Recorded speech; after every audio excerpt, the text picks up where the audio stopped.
போயிடுறோம், புறப்படுறோம். சார் கேட்க தானே?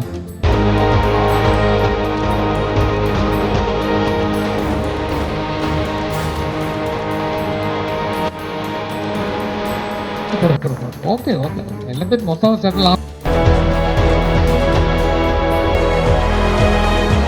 அரெஸ்ட் பண்ண முடியுமா? பண்ணிக்க. என்ன என் ஜனங்களுக்காக நான் பாடிட்டு இருக்கேன். உன்கிட்ட லைசன்ஸ் வாங்கணுமா? பால் இருக்கும், பழம் இருக்கும், பசி இருக்காது. ஹலோ, கொஞ்சம் பேச பார்த்தீங்கன்னா நான் பேசுறேன், இல்லைன்னா போயிடுறேன், புறப்படுறேன். எதுக்கு பேச கூப்பிட்டுங்க? பேச கேட்க தானே?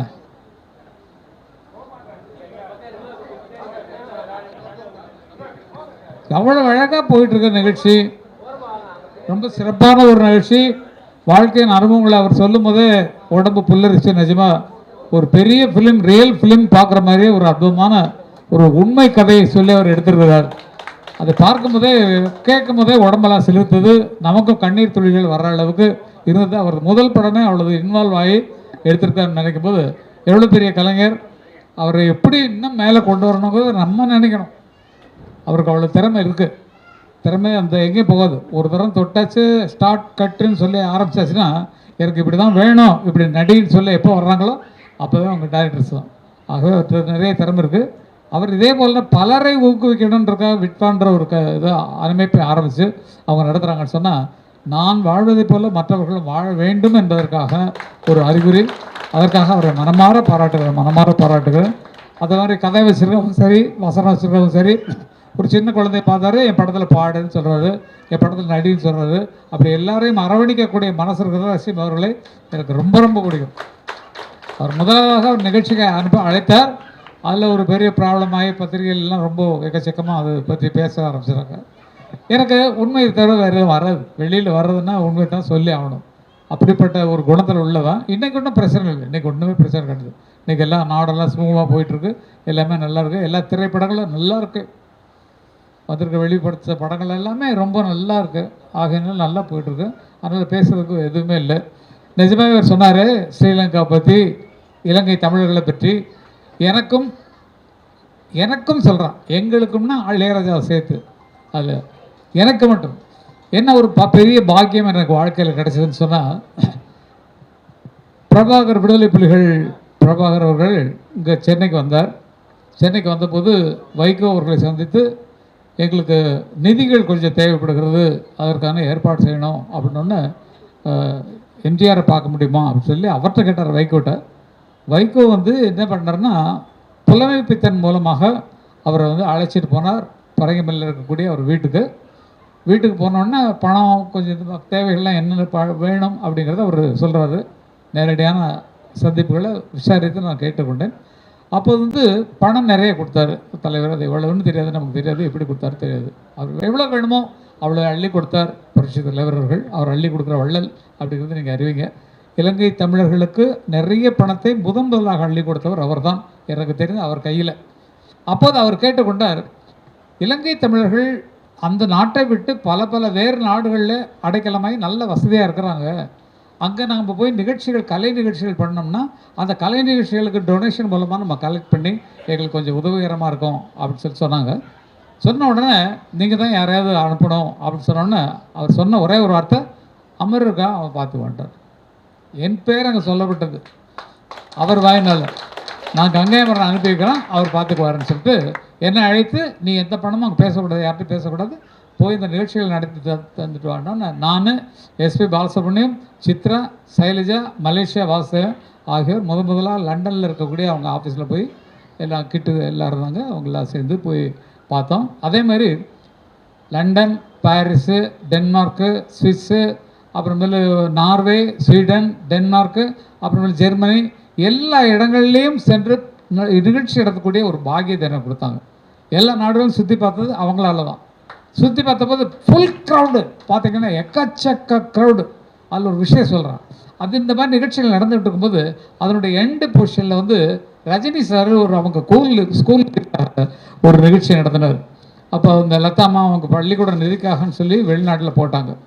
ஒரே இடத்துல நிகழ்ச்சி நடக்குது. அவரது வேற ஒரு தேட்டரு, என்னது ஒரு வேறு தேட்டர் நடக்குது. உண்மையை சொல்கிறேன், நான் போய் சொல்கிற ஆள் கிடையாது. ரஜினி கூட பார்க்கட்டும்.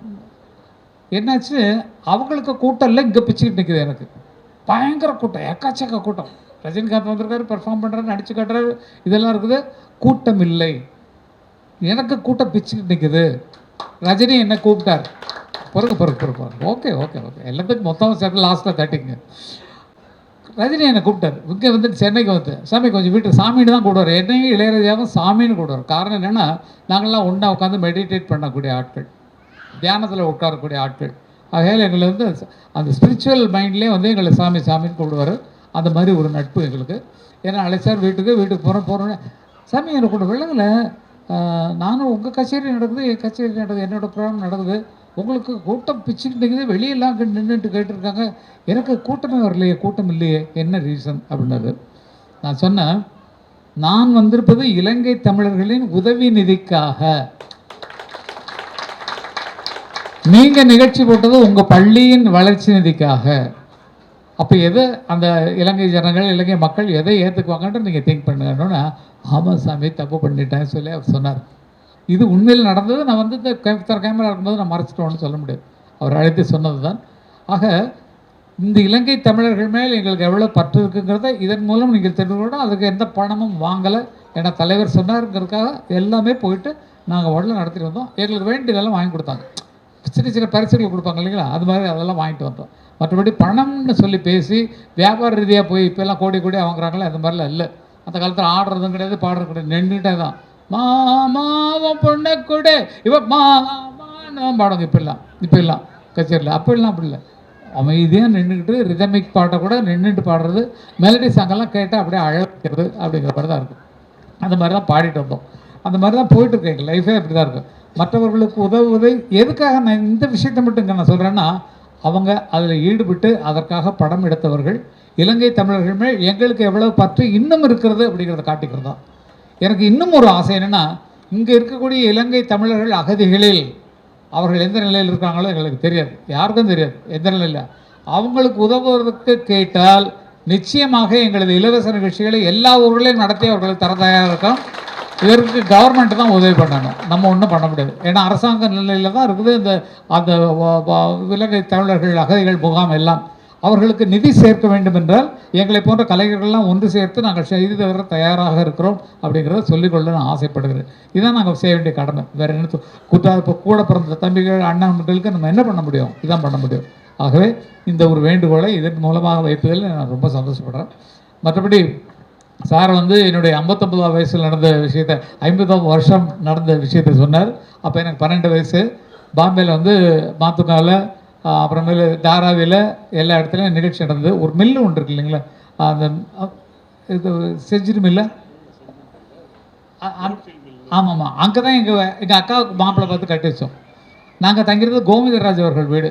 கோவிந்தராஜ் கட்சியில் இருக்கார், அவருடைய வீட்டில் தான் தங்கியிருந்தோம். அது மாதிரி பாம்பேயில் போய் பாடி முதல்ல என்னுடைய அரங்கேற்றம் பாடலில் அரங்கேற்றம் வந்து அங்கே தான் நடந்தது, பாம்பேயில் தான். எங்கள் அண்ணனோட அவர் பாட நானும் பாட. என்ன பாடுவோம் அப்படின்னு சொன்னால், இப்போ சினிமா பாட்டு தான். சினிமா பாட்டை அந்த ஏழை ஏழைகள் வாழ்க்கையை சொல்கிற மாதிரி இருக்கும். என்னென்னா, பால் இருக்கும், பழம் இருக்கும், பசி இருக்காது, பஞ்சனையில் காற்று வரும், தூக்கம் வராது, இப்படி இருக்கும்.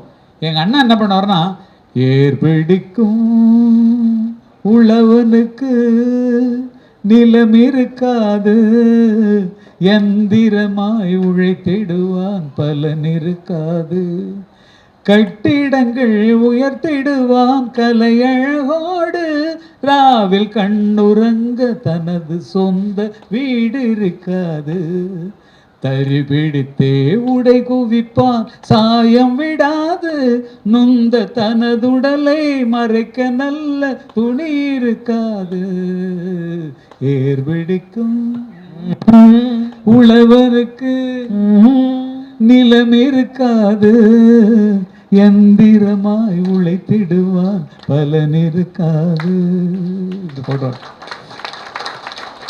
உழைத்துழைத்தே அழுத்தவர்கள் நமதினம் மாற்றோம், அந்த உழைப்பை கொண்டு உதவுபவர்கள் வெறு சிலர் அன்றோன்னு பாடுவார்.